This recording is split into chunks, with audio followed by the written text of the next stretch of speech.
At the beginning of the story, we see a prison built on a deserted island. Inside the prison, new inmates were being brought in, including one named Edmund. Upon meeting the warden, Edmund said, "Sir, please help me. I didn't do anything wrong. I've been sent here on false accusations." The warden calmly replied, "I know. If you had done something wrong, you would have been sent to a prison inside the country. People are sent to this faraway prison only when there's a conspiracy against them." After this, the warden mercilessly beat him and locked him in a cell with a wooden door and a tiny window. This door opened only once a year when the warden would enter to beat the prisoners without reason. Time passed, and Edmund, alone in his cell, grew increasingly troubled. He wrote on the wall, "God, deliver me justice." But as time went on, his faith in God began to fade. After spending 12 years in that prison, he felt he would spend his entire life locked up there. But then, one day, something unexpected happened. The ground beneath his cell began to rise, startling him. He thought a ghost had appeared, but after some time, he saw a man emerging from beneath the ground. The man was named Copyright,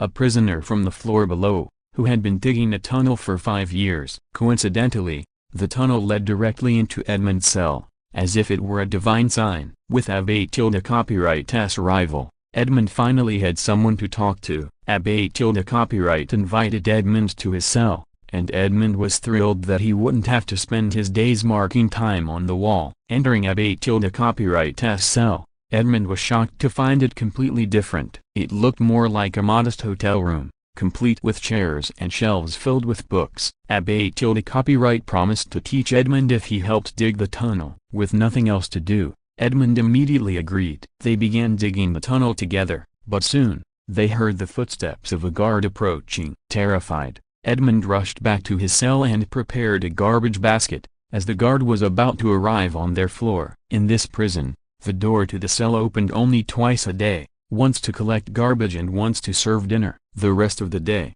the two had plenty of time to dig the tunnel without fear of getting caught. Copyright then cut a small tuft of his hair, lit it with a spark from a stone, and used it to light a makeshift candle. The two then crawled into the narrow tunnel and began digging further. The space was cramped, making the task incredibly challenging. Copyright estimated that at their current speed, it would take at least 3 more years to reach the surface. One day, while resting, Edmund learned from one of Copyright's books that Copyright used to be a skilled swordsman. Edmund insisted that Copyright teach him swordsmanship, or else he wouldn't continue digging. Edmund's sole purpose now was to seek revenge on his enemies. Hearing this, Copyright agreed and began teaching Edmund the art of fighting. Copyright explained that speed is a warrior's greatest strength. He demonstrated by swiftly moving his hand through a dripping stream of water without getting wet. "The day your hands become this fast,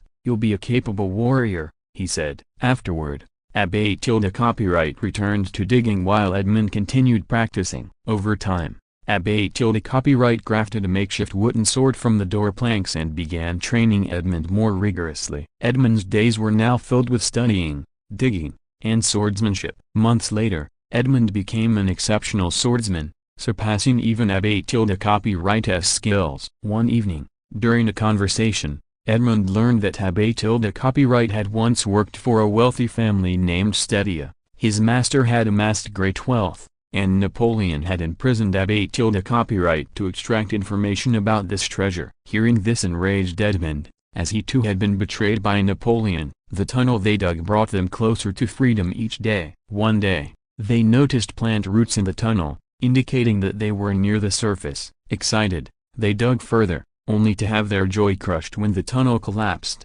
burying Copyright under a pile of stones. Panicked, Edmund quickly removed the stones and pulled Copyright out. However, Copyright had been gravely injured by a heavy rock that fell on his chest. With his lungs damaged, Copyright was on the brink of death. In his final moments, Copyright told Edmund about a hidden book under a stone in his cell. Inside the book was a map to the treasure that had landed Copyright in prison. Edmund was astonished upon finding the map. Copyright made him promise to use the treasure for good and to stay away from evil. Edmund promised, and shortly after, Abbe Tilda Copyright passed away. Edmund wept, feeling lonely once again. When the guards came to collect dinner, Edmund hid in the tunnel. The guards found Abbe Tilda Copyright's lifeless body and reported it to the warden. Edmund, hiding in the tunnel, waited for them to leave. The guards returned with a body bag and placed Abbe Tilda Copyright's corpse inside. Once they left, Edmund had an idea. He replaced Abbe Tilda Copyright's body with himself in the bag. The warden, along with his men, decided to dispose of the body by throwing it into the sea. The island was so isolated that this seemed the easiest solution. When they carried the body to the cliff's edge, Edmund, using the warden's keys, managed to free himself and threw the warden into the sea as revenge. Edmund then swam far out into the sea. By morning, he found himself washed up on an island, exhausted but alive. He was startled to find a group of pirates watching him. Their leader, Luigi, gave Edmund a chance to fight one of their traitorous crew members, Jacopo. If Edmund won, he'd earn his freedom. Edmund and Jacopo were forced into a duel to the death by the pirates. If Jacopo won, he would rejoin their crew, and Edmund would be killed. However, if Edmund emerged victorious, they promised to set him free. The duel began, with Jacopo showcasing his exceptional swordsmanship. But Edmund, having learned remarkable techniques from Abbe Tilda Copyright, proved to be an unstoppable force. Despite multiple attacks, Jacopo couldn't land a single strike on Edmund. Seizing the opportunity, Edmund swiftly disarmed Jacopo and pinned him to the ground. Rather than killing him, Edmund proposed to Luigi, the pirate captain, that they both could serve him as skilled workers. Why waste talent and kill us for no reason? Finding trustworthy pirates isn't easy, Edmund reasoned. Impressed by Edmund's skills and compassion, Luigi spared both their lives. Later, aboard the ship, Edmund shared his entire tragic story with the captain. Touched by his tale, the captain freed Edmund, allowing him to pursue his quest for revenge. Jacopo, indebted to Edmund for sparing his life, vowed eternal loyalty to him. Edmund asked Jacopo to arrange for a small boat while he attended to some personal matters. Late one night,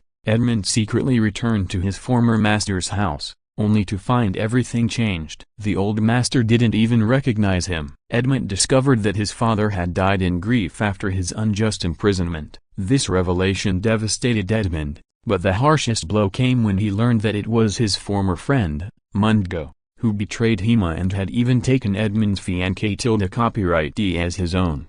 Determined to claim the treasure Abbe Tilda Copyright had mentioned, Edmund and Jacopo explored every inch of the island. Initially, they found nothing. Then Edmund realized the treasure might be underwater. Diving into an underground lagoon marked on the map, Edmund discovered several ancient chests. Upon opening one, dazzling gold and jewels were revealed. Jacopo was overjoyed and loaded as much treasure as possible onto their boat. However, the entire fortune would require a larger ship. For Edmund, the treasure was not about wealth but a tool to exact his revenge. With his newfound riches, Edmund first purchased a grand mansion and presented himself as a wealthy nobleman in France. To draw attention, he hosted extravagant parties, which quickly made him popular among the elite. In reality, Edmund aimed to catch Mungo's attention. Yet, when they first crossed paths, Mungo failed to recognize him. Edmund's former fiancée Tilda Copyright, Mercedes, now married to Mungo, was struggling financially. Jacopo informed Edmund that Mungo had a son named Albert. Edmund devised a cunning plan. He staged Albert's fake kidnapping with the help of a beautiful woman and his pirate allies. Then, posing as a savior, Edmund rescued Albert. Grateful, Albert invited Edmund to his upcoming birthday party. Edmund pretended to hesitate but eventually agreed. At the party, Albert introduced Edmund to his father, Mungo. After 13 years, the two stood face to face. But Mungo didn't recognize Edmund, who now had a completely different appearance. Meanwhile, Villefort, a corrupt magistrate who controlled the local police, plotted with Mungo to steal Edmund's treasure. Villefort suggested involving a man skilled in such matters. Unbeknownst to them, Edmund had orchestrated this meeting to gather his betrayers in one place. Years ago, these same men had conspired to have Edmund imprisoned. As the party ended, Mungo received news that Edmund had been executed. Fearful this revelation might disrupt his revenge plan, Edmund remained silent about his true identity for now. One by one, Edmund sought vengeance, First, he lured Villefort into confessing his past crimes, including framing Edmond by accusing him of possessing a letter from Napoleon. Villefort had even betrayed his own father, a Napoleon supporter, for power, leading to his death and framing Edmond in the process. Edmond cleverly recorded Villefort's confession and revealed it to the authorities, who arrested Villefort on the spot. Mungo, now bankrupt, attempted to flee but went to retrieve the hidden treasure first. Opening the chests, he found nothing but sand and a single chess piece, a token of betrayal Edmond had once received from Mungo. At that moment, Edmond arrived, and Mungo realized who he truly was. Enraged, Mungo attacked Edmond with a sword, but he was no match. Edmond disarmed him and cornered him against a wall. As Edmond prepared for the final blow, Albert intervened, pleading for his father's life. Taking advantage of the distraction, Mungo secretly loaded a gun. Before he could fire, Edmond struck, leading to a fierce battle. Edmond ultimately overpowered Mungo, delivering a fatal blow. With Mungo dead, Edmond finally quenched the fire of revenge burning within him. Having achieved his vengeance, Edmond reunited with Mercedes. They vowed to start anew and ensure no one else would endure the suffering Edmond had faced. If you enjoyed this video, please like and subscribe to the channel. See you in the next video.